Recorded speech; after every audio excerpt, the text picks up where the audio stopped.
फ्योली की कथा। एक बार की बात है, सेरिकोट नाम के एक गांव में एक बहुत ही सुंदर लड़की फ्योली रौतेली रहा करती थी।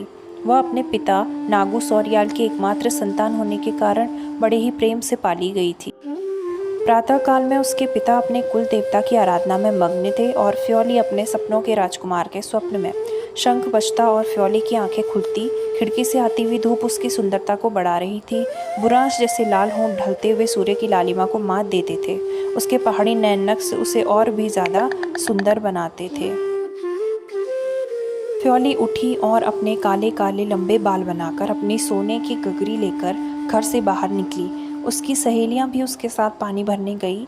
सबने जल भरा और वापस अपने अपने घर चली गई, लेकिन फ्योली हर बार की तरह नहाने के लिए वहीं रुक गई।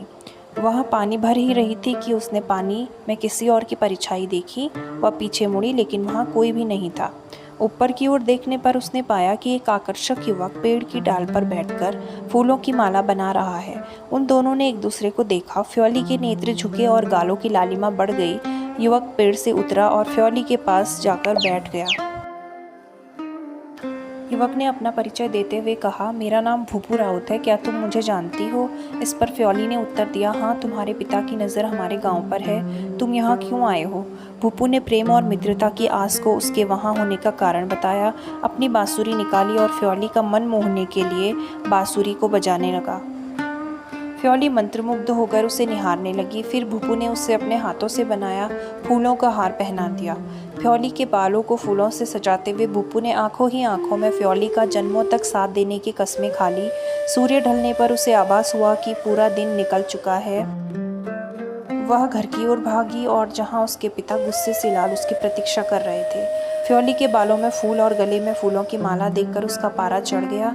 उन्होंने उससे देर होने का कारण पूछा तो उसने भूपू के बारे में बताया। फ्योली के पिता ने गुस्से में आग बबूला होकर उसे भूपू से न मिलने के लिए कहा। फ्योली बोली कि वह अपने प्राण त्याग देगी, लेकिन भूपू से ही विवाह करेगी। यह सुनते ही उसके पिता ने उसे बहुत जोर से धक्का दिया और फ्योली चोट खाते हुए जमीन पर गिर गई।